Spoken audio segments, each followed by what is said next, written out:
के बाजार से।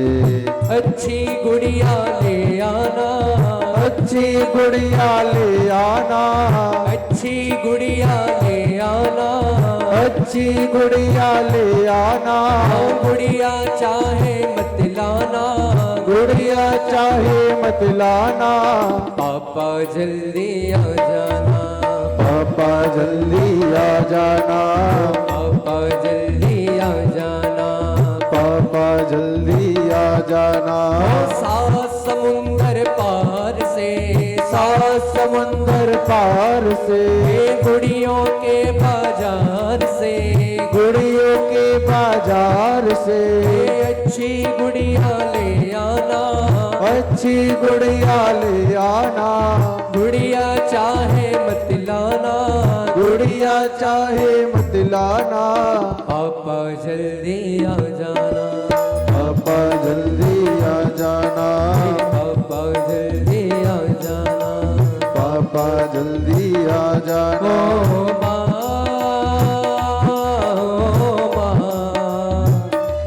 ओ माँ, ओ माँ, तू कितनी अच्छी है, तू कितनी भोली है, प्यारी प्यारी है। ओ माँ, ओ माँ, ओ माँ, ओ माँ, ओ माँ, प्यारी माँ, ओ माँ, प्यारी माँ, ओ माँ,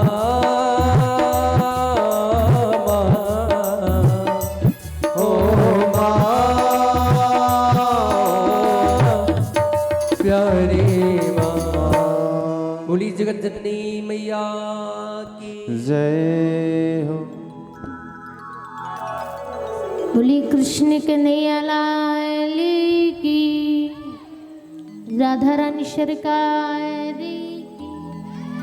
भाई हमारी हालत तो खराब हो जाएगी कहते कहते, लेकिन आप लोग सुधरोगे नहीं, है ना। बीमारी लगी है और बीमारी को ठीक करने में समय लग जाता है ना। इतनी कंजूसी अच्छी नहीं होती है।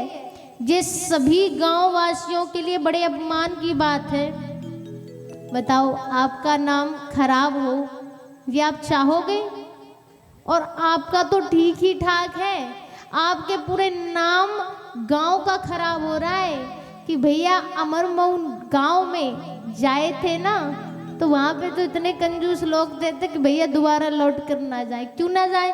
क्योंकि कोई नारायण का नाम ही नहीं लेता है, कन्हैया का नाम ही नहीं लेता है। और जब कन्हैया का कोई नाम नहीं लेगा तो कन्हैया कहाँ से आएंगे? कन्हैया को पाने के लिए भक्त बनना पड़ता है, भक्ति करनी पड़ती है, जयकारा लगाना पड़ता है। लेकिन आप लोग तो ठहरे कंजूस, और कंजूस तो ठीक ही ठाक है भैया। आप लोग तो इतनी कंजूसी दिखाते हो कि पूछो मत।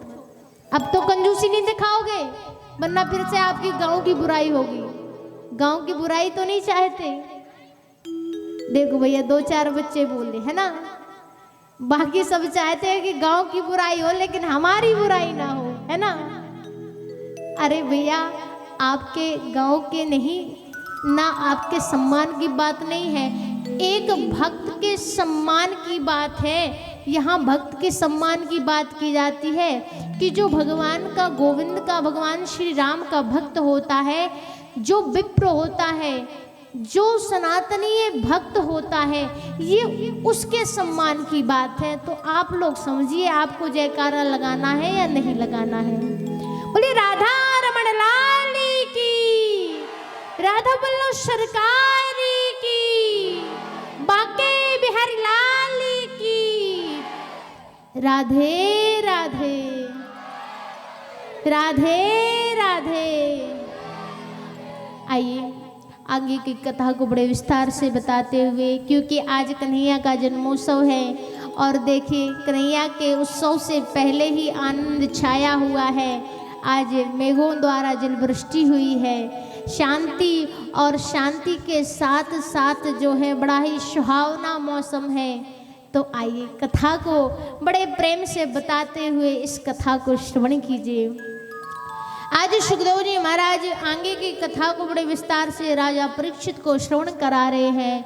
राजा परीक्षित जो हैं आज बड़े ही प्रेम पूर्वक कथा को श्रवण कर रहे हैं। पूज्य सुखदेव जी महाराज बताते हैं कि आगे चलकर जो है नाभि पुत्र ऋषभदेव जी हुए, जिन्होंने जैन धर्म की स्थापना की, और ऐसे भी इस भारतवर्ष में राजा हुए, महाराजा हुए। लेकिन आपको जो है एक राजा भरत की कथा को श्रवण कराते हैं, क्योंकि भारतवर्ष में जो है 3 भरत हुए, एक दुष्यंत पुत्र भरत, एक राजा राम प्रभु चंद्र सरकार के भाई भरत, और एक भरत हुए जड़ भरत।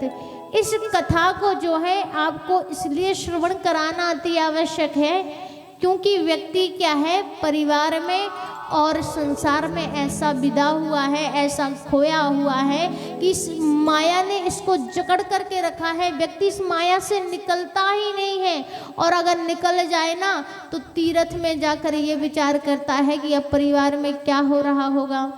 बहू ने खाना बनाया होगा, काम समय से किया होगा, नाती पोता भूखे तो नहीं होंगे, अरे पति दुकान से लौट कर आ रहे होंगे, बहू ने थाल लगा कर दी होगी कि नहीं, ये व्यक्ति विचार करता रहता है। भले ही वो कहीं पे भी संसार में चला जाए, लेकिन घर की गृहस्थी की कामना में, चिंताओं में इतना बंधा हुआ है कि छोड़ता ही नहीं है व्यक्ति।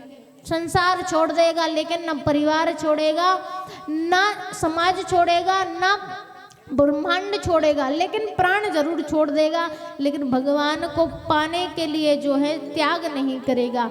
लेकिन आज आपको जड़ भरत की कथा को श्रवण कराते हैं कि राजा जड़ भरत ने जो है 100 वर्षों तक जो है राज्य किया, और राज्य करके सबका परित्याग करके अपने पुत्रों को राजपाट बांध कर जो है आज सभी ममताओं का त्याग करके वन में चले गए।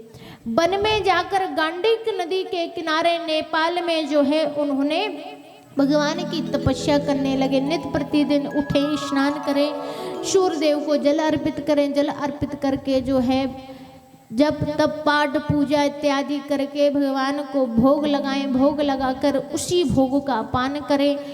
ऐसा करके वो अपना समय व्यतीत करने लगे, बिताने लगे। लेकिन एक समय आया, नदी के किनारे जब तपस्या में बैठे हुए थे तो उस समय जो है उनके कानों में ध्वनि पहुंचती है, सिंह की गर्जना होती है। जैसे ही गर्जना सुनी, उन्होंने अपने नेत्रों को खोला तो क्या देखते हैं कि उसी नदी में जो है एक गर्भवती हिरनी है, वो छलांग लगा देती है, जिस कारण वो गर्भपात हो जाता है, हिरनी मर जाती है। और उस हिरनी के बच्चों की प्राणों की रक्षा आज राजा भरत करते हैं। अब उस बच्चे की रक्षा तो कर ली, उसके प्राण तो बचा लिए। अब राजा विचार करते हैं कि इसको कहाँ भेजा जाए, क्योंकि आसपास इसकी रक्षा करने हेतु इसका कोई सहायक नहीं है। माँ थी, वो मर गई। तो राजा भरत ने क्या किया कि उस हिरनी के बच्चे को, उस हिरण को जो है अपने आश्रम ले आए।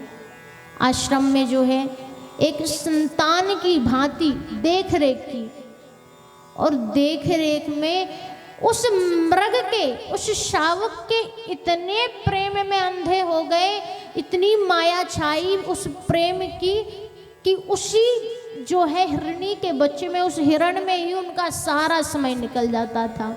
अभी तक तो राजा जो है खूब पूजा आराधना ध्यान करके, जल अर्पित करके, भोग लगाकर जो है भगवान का भोग पाकर जीवन यापन कर रहे थे। लेकिन अब अगर सुबह होती है, रात होती है, दिन होता है, तो पूरा प्रेम एक पुत्र के समान उस हिरण को दिया जाता है। समय बीतता है, जब वृद्धावस्था आती है तो वो हिरण जो है अपने झुंडों के साथ जाकर मर जाता है, क्योंकि व्यक्ति तभी तक अपना है जब तक उसका स्वार्थ है। अब वो बड़ा हो चुका है, अब उसमें ज्ञान है कि ये मेरा कोई अपना नहीं है, मेरा अपना कोई और है। हिरणों का झुंड आया और उसी हिरणों के झुंड में जाकर वो हिरण का बच्चा मिल जाता है, और आगे चलकर जो है उस हिरण के विलाप में, उसकी प्रतीक्षा में जो है पूरी वृद्धावस्था यूं ही गुजार देते हैं और अंत में राजा की मृत्यु हो जाती है। जब मृत्यु हुई तो पूर्व जन्म में जब इतना श्रावक का ध्यान था, मृग का इतना ध्यान किया कि आगे चलकर मृत्यु के बाद जो है अगले जन्म में आज राजा भरत जो है मृग बनकर आए, आज जो है हिरण बनकर आए हैं। क्योंकि अंतिम समय में व्यक्ति के जो विचार होते हैं, जिस माया से व्यक्ति बंधा रहता है, आगे चलकर उसको वही भोग भोगने को प्राप्त होता है। आज राजा भरत मृग बनकर आए और उन्हें अपने पूर्व जन्म की सारी कथा याद आई कि अगर उस समय मैंने जो है भगवत भक्ति को प्राप्त कर लिया होता तो आज मुझे ये मृग की योनि प्राप्त नहीं होती। बोले कृष्ण कन्हैया लाल की। अंत काल में भी रहा मृग शावक का ध्यान, पुनर्जन्म में मृग हुए राजा मोह निधान। इसलिए बंधुओं सभी से कह रहे हैं, एक बार नहीं 4 दिनों से जो है तोते की तरह आपको रट्टा मारने को नहीं कह रहे हैं, समझने को कह रहे हैं कि ये उचित समय है। आप जिस भी अवस्था में हो अभी समझ जाओ, अभी आपके पास समय है, क्योंकि समय बीते समय नहीं लगता है। क्योंकि आज आपको एक ब्राह्मण की बहुत ही अच्छी कथा को श्रवण कराएंगे, क्योंकि उद्धार हेतु कुछ ना कुछ मार्ग तो चाहिए है ना। तो सबसे उत्तम मार्ग ये है कि जब आपकी संतानें हो ना, तो अपनी संतानों के नाम भगवान के ऊपर रखना प्रारंभ कर दो। आजकल ये उल्टे पुल्टे नाम खूब चल गए हैं, न जाने कैसे कैसे नाम होते हैं। और नाम तो छोड़ो भैया, आपको पता है बच्चों के नाम तो जैसे तैसे लोग आजकल रख ही लेते हैं, लेकिन आजकल एक फैशन भी चला है कि लोग क्या करते हैं, अपने जोड़े का नाम अपने मुख से लेते हैं। पति जो है पत्नी का नाम लेकर बुलाएगा और पत्नी भी आराम से अपने पति का नाम लेकर बुलाएगी। अगर कुछ काम होगा, अरे राहुल सुनते हो, इधर आना जरा, फलाने से फलाना काम है। बोले हाँ हाँ ठीक है रेखा आता हूँ, कोई बात नहीं, थोड़ा ठहर जाओ। तो आजकल ये नाम का फैशन भी चल गया है, बच्चों के नाम भी अटपटे और पति पत्नी का संबंध ऐसा कि आजकल वो अपने अपने पति पत्नियों के नाम लेकर ही बुलाते हैं। पहले के ज़माने में कितनी अच्छी परंपरा थी। परंपरा क्यों बनाई गई, इसके पीछे भी कारण था। भैया किसी बुजुर्ग से पूछ लो, भैया तुम्हारी पत्नी का क्या नाम, बोले फलानी की मम्मी, है ना। और पत्नी से पूछ लिया जाए, अभी अभी किसी माता, बुजुर्ग माता को खड़े करके पूछा जाए, भैया तुम्हारे पति का नाम क्या है, बोले फलाने के पापा। नाम पता है लेकिन नाम नहीं ले सकते, क्योंकि ये परंपरा थी उस समय की। आज भी इस परंपरा को कई लोग निभा रहे हैं। क्यों? क्योंकि इसके पीछे एक ही कारण है, वो कारण ये है कि अगर पति पत्नी एक दूसरे का नाम लेते हैं तो उनकी आयु क्षीण होती है, कम होती है। पति की आयु लंबी हो तो माताएं लंबी मांग भरती हैं, खूब पूजा पाठ करती हैं, और पत्नी की आयु लंबी हो इसलिए पति कभी नाम नहीं लेते। संतानों के नाम से बुलाएंगे, नदद के बहनों के नाम से बुलाएंगे, लेकिन नाम लेकर नहीं बुलाएंगे। क्यों? क्योंकि आयु कम होती है।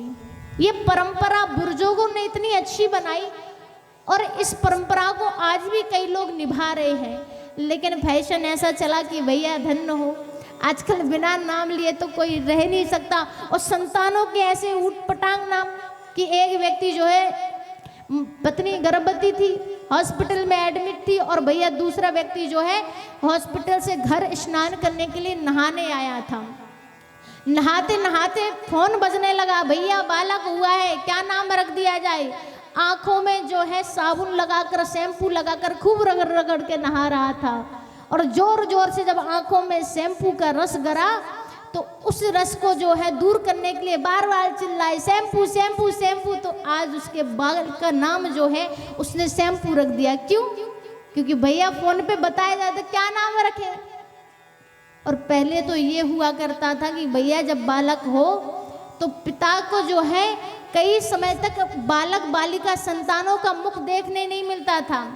राजा महाराजा मुहूर्त पूछते थे, पंडित जी फलाना मुहूर्त कब का है, जो बालक की संतान की जो है आप चेहरा देख सकते हो, फिर नामकरण होगा, ब्राह्मण नामकरण रखेंगे। लेकिन आजकल तो सभी माताएं, सभी भक्तगण अपने अपने बालकों के नाम, बालिकाओं के नाम रख लेते हैं।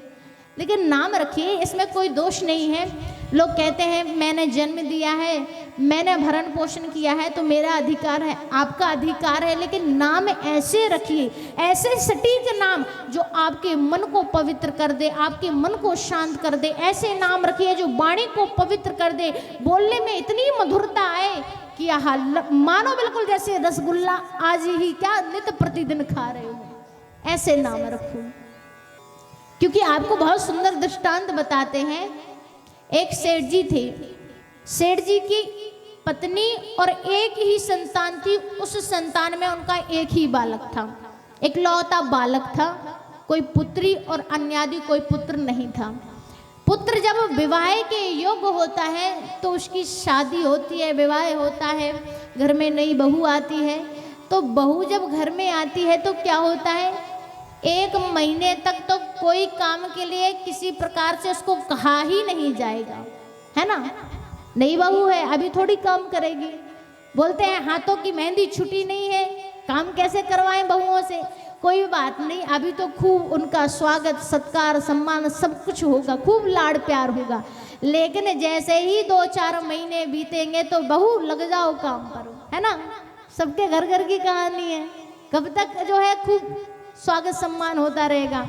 व्यक्ति कुछ दिन का मेहमान ही अच्छा लगता है, और अगर मेहमान जमकर रह जाए तो भैया उसको 4 बातें सुनने मिलने ही लगती हैं कि भैया ऐसे आराम फरमाने से कुछ नहीं होगा, काम करना पड़ेगा। तो सेठ जी के यहाँ पर बहू आई, नई नवेली बहू, खूब 1 महीने तक स्वागत सत्कार हुआ। लेकिन जैसे ही महीना बीता, सासू माँ जो है दही का पात्र लेकर, दुग्ध का पात्र लेकर आ गई, और सेठानी जो है बहू से कहने लगी कि बेटी ये दही है और इस दही को भालो। वो मथानी पड़ी हुई है, मटकी में दही डालो और भाना प्रारंभ कर दो। और जैसे ही भाते बहाते लोना ऊपर आ जाए तो तुम जो है उस लोने को निकाल लेना, मठा मठा नीचे रह जाएगा, घी जो है वो ऊपर आ जाएगा, सब निकाल के अलग कर लेना। अब बहुत ही मॉडल जमाने की, करना धरना आता नहीं। लेकिन जब बहुओं को कुछ करना धरना नहीं आता हो ना, तो बड़े ही सुंदर भाव से जो है, बड़े ही प्रेम से, खूब तेज स्वर में माताएं क्या कहती है, तेरे माता पिता ने तुझे कुछ नहीं सिखाया, सब कुछ मैं ही सिखाऊं। मेरे घर आकर मेरी कर्म फोड़ने थे तो क्यों आई मेरे घर।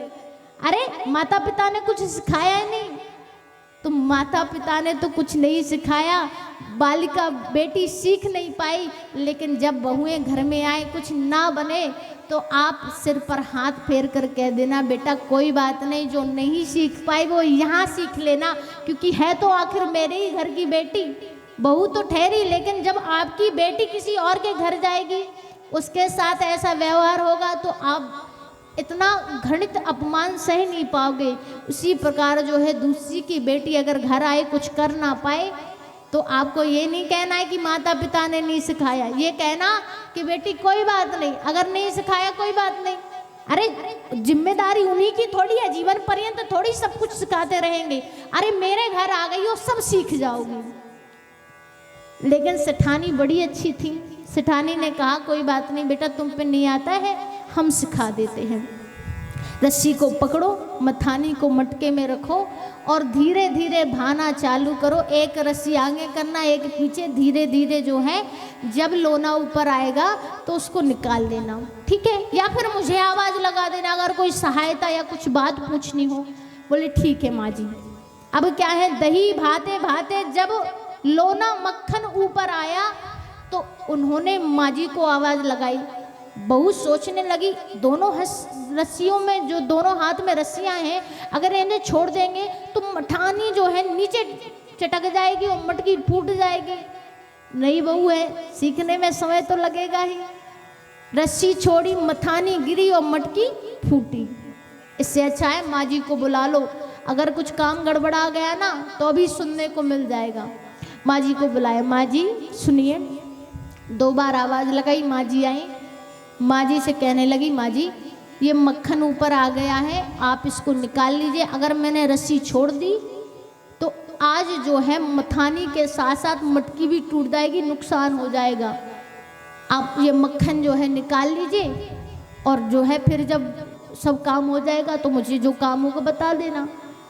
माँ जी ने जब इतना सुना कि मक्खन ऊपर आ गया है, इसको निकाल दो, तो क्रोध में लाल होकर जो है सेठानी बोल पड़ी, अरे कुलक्षणी पापनी तो ही शर्म नहीं आए, और अपने मुख से ससुर को कैसो नाम बताए। अरे अपने ही मुख से अपनी बाणी से ससुर का नाम लेते हुए लज्जा सब त्याग दी क्या? अरे माना तुम मॉडल जमाने की हो लेकिन अपने ससुर का ही नाम लेती हो। बड़े बुजुर्गों को नाम से नहीं पुकारा जाता है। बोले माँ जी ससुर जी का नाम क्या है आखिर? बोले मक्खन लाल। बोले धन्य हो। अब हमें क्या पता माँ जी की पिताजी का नाम मक्खन लाल है। अब पता चल गया, लेकिन अब से जो है ध्यान रखेंगे, गलती नहीं होगी। बोले ठीक है बेटा कोई बात नहीं, नहीं पता था, चलो कोई बात नहीं। माँ जी भी बड़ी प्रेमी थी। समय बीता, दूसरा महीना आया, फिर दही भाने के लिए मक्खन दिया। अब मक्खन दही भाने के लिए जब दिया तो दही भाते भाते फिर मक्खन ऊपर आया। अब बोले फिर रस्सी पकड़े हैं, अब कौन निकाले? बोले माँ जी को आवाज़ लगाओ। तो 1 बार 2 बार 3 बार आवाज़ लगाई, माँ जी सुनिए, माँ जी सुनिए, माँ जी सुनिए। अब सास तो इतने कामों में व्यस्त, घर की मुखिया हैं, काम तो अनेक रहते हैं, ना सुन पाई। तो बहू ने जो है तेज स्वर में आवाज़ लगाई कि अरे माँ जी सुनिए। जब माँ जी दौड़ी दौड़ी आई, सांस फूलने लगी। बोले क्या बात है, क्यों चिल्लाई इतनी जोर से? कोई पहाड़ टूट गया है क्या? तो बहू कहती है गलती हमसे हो गई, अब ना हो है भूल, और मटकी में दद्दा डरे सो गोवी जैसो फूल। माँ जी मटकी में दद्दा डरे हैं, जे तैरे गोभी के समान देखो सफेद, उठा दो। तो भैया ये उनके लिए है जो ऊट पटांग नाम रखते हैं। अरे ऐसे नाम रखो, पहले के जमाने के नाम देखो कितने अच्छे थे, लक्ष्मी, सरस्वती। हाँ, लड़कों के नाम देखो, बालकों के नाम देखो, राम कुमार, राम लखन, कितने अच्छे अच्छे नाम रखा करते थे भगवान के ऊपर।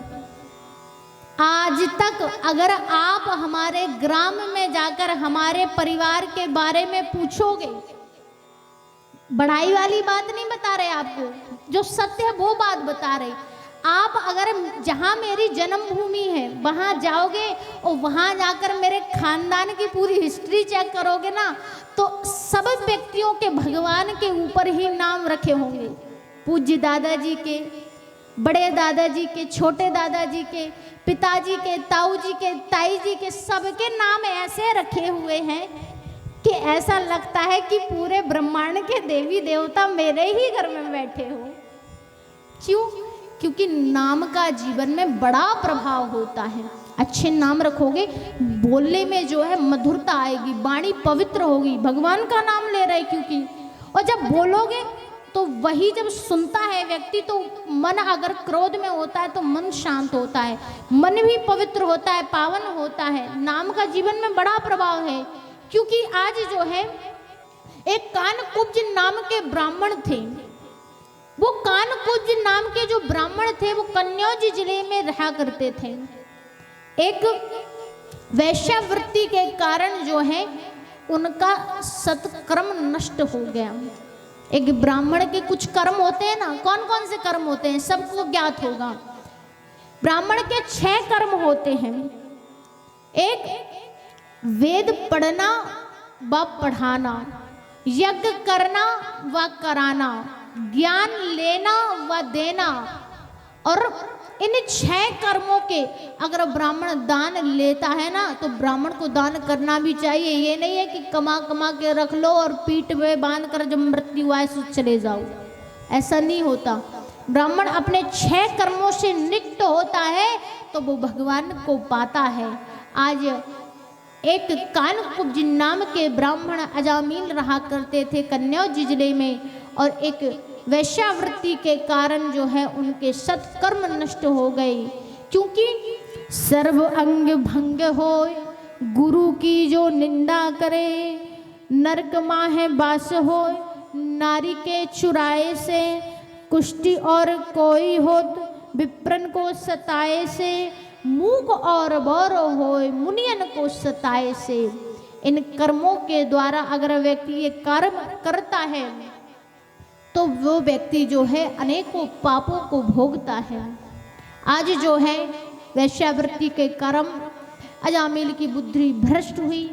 बुद्धि भ्रष्ट जब हुई, वैश्या को घर में रख लिया, पत्नी पुत्र और पिता तीनों को घर से निकाल दिया, और जब घर का सारा धन नष्ट हो गया तो आज अजामिल जो है मदिरा का पान करते हैं और जो है पशुओं को मार करके अपना जीवन यापन करते हैं।